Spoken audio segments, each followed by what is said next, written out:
안녕하십니까. 2020년 4월 22일 최병훈 팩트 시작하겠습니다. 오늘은 공직자비리수사처 공수처 공수처에 중대 변수가 등장했다, 이 문제를 말씀을 드리겠습니다. 공수처장을 임명하는데 제가 사실은 그 20대 그 국회 의석 분포 그걸 놓고서 사실 공수처 문제를 계속해서 논의를 했었죠. 그런데 이제 21대 총선 결과 나왔고요. 그 결과 교섭단체는 지금 현재의 그 상황으로 보면 2개가 될 것으로 보입니다. 그렇게 되면 공수처장 임명하는데 중대한 변수가 등장합니다. 그걸 지금 말씀을 드리겠습니다. 무슨 얘기냐면, 자, 공수처법에 보면 공수처장 후보 추천위원회가 있습니다. 이 추천위원회는 위원장을 포함해서 7명으로 구성이 되어 있죠. 구성이 될 예정입니다. 제6조에 보면 위원장 1명을 포함하여 7명으로 구성한다, 이렇게 되어 있습니다. 그러면 여기 그 제6조 제4항에 보면 국회의장은 다음 각 호의 사람을 위원으로 임명하거나 위촉한다, 이렇게 되어 있고요. 각 호라는 거는 이제 그 1번부터 쭉 있는데, 1. 법무부 장관. 이거야 뭐 추미애 법무부 장관 아니겠습니까? 2번 법원행정처장. 이거는 김명수 대법원장이 임명한 법원행정처장이죠. 그 다음에 3번이 대한변협회장. 이 변협회장이야 뭐 일단 우리가 뭐 중립적인 인물이라고 좀 봐야 되겠죠.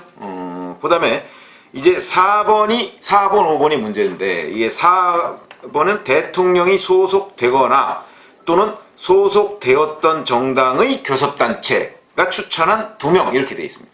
이거는 뭐 명백하게 민주당입니다. 더불어민주당. 대통령이 소속되거나 소속되었던 정당.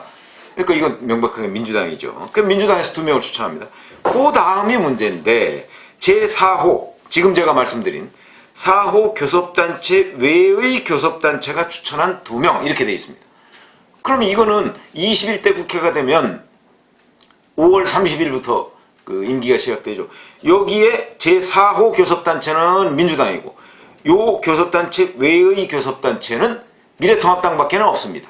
현재는 예상컨대. 그렇게 따지면 미래통합당이 2명을 추천하게 되는 것이죠. 그런데 공수처장 후보 추천위원회의 의결은 6인 이상 찬성으로 의결한다, 이렇게 되어 있습니다. 그러니까 7명 중에 6명 이상이 찬성해야 되는데, 그러면 미래통합당 추천한 2명이 있으면 결국은 무슨 얘기냐? 미래통합당 추천위원들이 동의하지 않으면 여기에서 의결이 안 됩니다. 그러면 민주당에서 뭐 예를 들어서 1명 추천하고 미래통합당이 1명 추천했다? 이렇게 되더라도 그러면 이제 대통령한테는 2명을 추천하도록 되어 있으니까, 그럴 경우라도 그 예를 들어서 민주당이 추천하는 인사, 미래통합당이 추천하는 인사, 이렇게 2명을 아니야 우리 1명씩 이건 아니야 이렇게 하면 안 돼 라고 얘기했을 경우에 정치적 합의가 없는 한, 제가 보건대는 정치적 합의가 없는 한 이 2명이 그 2명을 이 2개의 교섭단체가 합의할 가능성이 별로 없다. 그러니까 완전히 동의해야 되겠죠. 예를 들어서 민주당 추천하는 인사도 그 사람 공수처장에 임명하면 뭐 윤석열 검찰총장 같은 사람 불러다가 조사하고 뭐 이런 식이 될 테니까 이 사람은 너무 편향된 사람이야. 그러니까 이 사람 우리는 죽어도 추천 못해. 만약에 미래통합당이 이렇게 반대한다, 또는 민주당 측에서 미래통합당이 그 추천하려고 하는 뭐 공수처장 후보나 이런 사람도 아유 그 사람 너무 뭐 우파적이야 내지는 뭐 너무 어째 이래갖고 끝까지 반대하면 합의가 이루어지지 않습니다. 그러면 공수처 출범을 못하죠. 그렇기 때문에 제가 보건대는 20대 국회 기준으로 따지면 사실은 민생당 같은 곳이 교섭단체가 됐습니다. 뭐 국민의당도 교섭단체가 됐고요. 그런데 지금은 21대 국회에서는 이 표의 쏠림 현상이 워낙 강하고, 뭐 민주당이 180석을 차지했고 열린민주당까지 합치면 183석 아닙니까? 여기다 정의당까지 합치면 189석입니다. 압도적인 의석을 차지하고 있음에도 불구하고 공수처법 여기에 보면 미래통합당 교섭단체 1교섭단체, 그러니까 대통령이 소속한 정당 민주당이 2명 추천하고 그 다음의 다른 교섭단체가 2명을 추천하도록 되어 있는데, 만약에 교섭단체가 하나 더 생긴다면 이 야당 추천 몫을 미래통합당이 하나 추천하고 또 다른 교섭단체가 하나를 추천할 텐데, 지금 현재는 교섭단체가 2개입니다. 이렇게 된다면 미래통합당이 2명을 추천하게 되고, 결국은 미래통합당의 동의가 없는 한 공수처장은 임명이 불가능해진다. 이렇게 되니까 이거는 아마 여권이 그동안에 그렸던 공수처, 결국 권력형 비리, 문재인 정부의 권력형 비리를 사실은 덮겠다. 그리고 검찰이 수사하는 것도 막겠다. 이런 의도 하에 공수처 설립을 밀어붙였는데, 자, 이 선거 결과가 이 상황이 돼서 워낙 쏠리다 보니까 교섭단체가 2개밖에 안 생긴 거죠. 그래서 제가 보기엔 민주당이 어떤 식의 대책을 세울까 좀 궁금하기도 합니다. 무슨 얘기냐면 오늘 나온 얘기는 민주당이 더불어시민당과의 합당을 5월 15일까지 마무리 짓겠다. 좀 여유있게 갖다 놨습니다. 자, 오늘이 4월 22일인데 5월 15일이면 아직 멀었습니다. 왜 이렇게 5월 15일 합당 금방이라도 할 수 있죠. 그럼 뭐 더불어시민당 어차피 위성정당인데 금방이라도 할 수 있는데 이렇게 밀어놓은 이유는 제가 보건대는 여러 가지 상황 같은 거 이런 것들을 고려해서 밀어놓은 것이 아닌가 싶은 생각이 듭니다. 그래서 만약에 지금 이런 제가 지금 얘기하는 이 중대 변수 이 문제를 가지고 여당이 고민을 한다면 어찌 보면 공수처법을 또 개정하려고 할지도 모르겠다 싶은 생각이 듭니다. 개정해서 야당 몫을 하나로 줄인다든가 뭐 그렇게 하지 않으면 야당과 합의하려고 하지 않을 거려. 제가 보건대는 지금 현재 미래통합당과 합의해서 공수처를 만들려고 하지 않을 가능성이 높습니다. 왜냐하면 그렇게 하는 한 만약에 현행 이제 이 통과된 공수처법에 따라서 공수처장을 이 규정대로 임명을 한다면 미래통합당과 민주당이 완전히 합의한 공수처장이 임명이 돼야 되거든요. 그렇게 될 경우에는 공수처장이 정말 중립적인 인물이 임명될 가능성이 있습니다.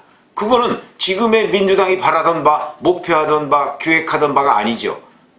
그렇기 때문에 제가 보건대는 자, 공수처 7월 중순에 지금 출범하기로 돼 있는데 자, 거기에서 과연 민주당이 또다시 꼼수를 부리지 않고 이대로 갈 것인가? 그거는 그야말로 협치에 의한 공수처장 임명인데 그것을 지금 여권이 그럼 우리가 생각했던 것과 완전히 다른 공수처가 될 가능성이 높습니다. 정말 독립적인 공수처가 될 가능성이 있죠. 왜 그러냐면 미래통합당까지 동의하는 사람이 공수처장이 돼야 되고 공수처 그 법 보시면 아시겠지만 모두 다 어떤 누구의 간섭도 받지 않고 독립적으로 하도록 되어 있습니다.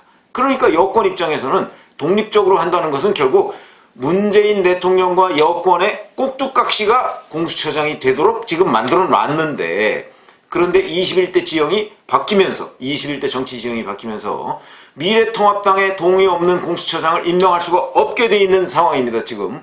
그렇다면 민주당은 제3의 교섭단체를 어떤 식으로 만들든가 만들어서 야당 몫을 미래통합당 몫을 하나로 줄이든가 아니면 아예 법을 개정해서 이걸 하나로 줄이든가 하려고 시도할 가능성이 있다. 물론 그럴 경우에 여론은 또 어마어마하게 나빠지겠죠. 그러나 선거법도 밀어붙인 여당입니다. 그 다음에 공수처는 이렇게 되면 공수처를 여당으로서는 굳이 만들 이유가 없습니다. 그리고 이렇게 되면 지금 보세요. 열린민주당에서 보면 뭐 최강욱 당선자 같은 사람은 공수처 설치되면 윤석열 검찰총장이 수사 1순위다 뭐 이런 얘기를 하고 황희석 전 법무부 인권국장 이런 사람들이 지금 그렇게 얘기하고 있는 거 아닙니까? 그런데 그 공수처장이 지금 중립적 인물이 임명되게 생겼잖아요. 그러면 최강욱 당선자나 아니면 뭐 황희석 전 법무부 인권국장이나 아니면 추미애 법무부 장관이나 이런 사람들 입장에서 보면 뭐야 이거? 우리가 이러려고 공수처 만들었어? 라는 생각이 지금 머릿속을 스치길 것이다. 그러면 어찌됐든 간에 지금 이런 어떤 중립적이고 독립적인 공수처장이 임명되는 것을 막아야 한다.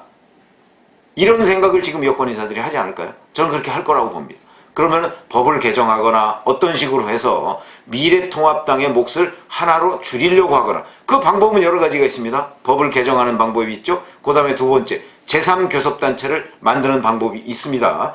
근데 제3교섭단체는 일단 더불어시민당과는 합당한다고 했지만 5월 15일까지 밀어놓은 상태이기 때문에 그때는 아마 이거를 그냥 제대로 들여다보지 않았을 가능성도 있고 자 그렇게 되니까 만약에 5월 15일 전에 뭐야 이거 이렇게 되면 안 되겠다. 우리가 교섭단체를 만들어야 되겠다. 이럴 가능성도 있고 그러면 다시 번복하고 또 만들 가능성도 있죠. 아니면 이렇게 할 가능성도 저는 있다고 봅니다. 이번 선거 결과 정의당이 6석 국민의당이 3석, 열린민주당이 3석, 무소속이 5석 이렇게 했는데 무소속 5석 중에는 그 미래통합당 계열, 뭐 홍준표, 김태호, 권성동, 윤상현 이렇게 해서 미래통합당 계열이 4명이죠. 그러니까 이 중에는 이용호 당선자만 그 이제 아마 친민주당 계열입니다. 그 호남 전북의 남원임실 순창이니까. 그러면 예를 들어서 정의당과 뭐 국민의당은 안철수 대표는 저 문재인 정부하고 뭐 이렇게 별로 친하지 않으니까 정의당과 열린민주당이 만약에 합치면 이제 9석이 되는 거고요. 그리고 무소속 하나 하면 10석. 그러면 민주당이 만약에 10석을 꿔주면 제3교섭단체가 될 가능성이 있습니다.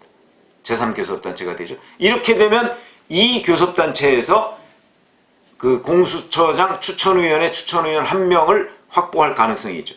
이런 식으로 시도하는 방법도 있습니다.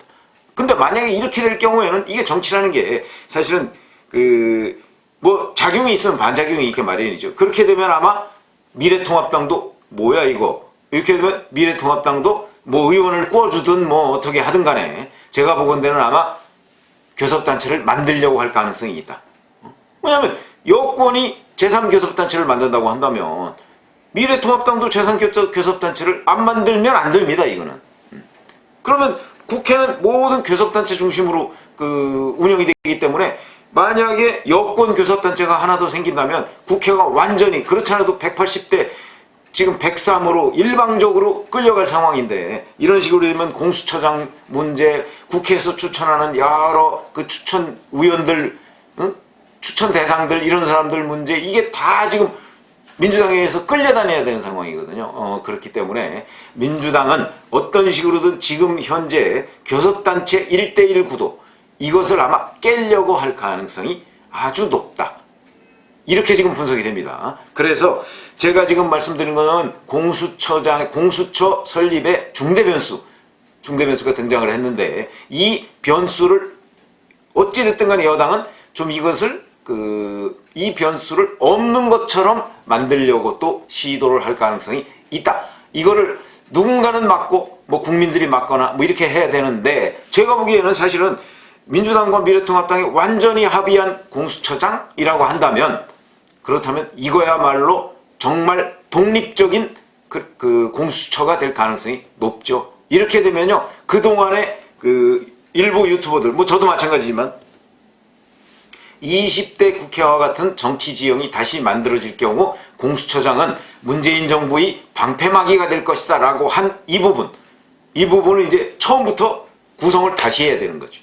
그렇게 되면 미래통합당과 민주당이 완전히 합의한 공수처장 이거는 물론 권한이야 뭐 막강해지는 거고 그 다음에 이것은 독립적인 공수처가 될 가능성이 있다. 물론 임명해놨더니 그 공수처장이 변심을 해가지고 뭐 누구의 특정 어떤 집단의 앞잡이가 그거야 어쩔 수 없는 거죠. 그거는 이제 결국 검증을 똑바로 해야 되는 문제가 되는 것이고 어찌됐든 간에 출범부터 뭐 어느 정권의 앞잡이 노릇을 하는 공수처장 이거는 지금 현재대로라면 그런 공수처장은 탄생하지 않을 것으로 보이는데 뭐 우리는 지금 여권이 이런 정치 지형을 바꾸려고 시도할 가능성 이 부분은 여전히 주목해야 된다. 어찌됐든 간에 지금 현재 있는 상황대로 본다면 공수처의 돌발 변수, 중대 변수가 등장했고 이 부분은 공수처를 조기에 출범시키려는 여당의 구상, 이 구상 전체를 지금 흐트러뜨리고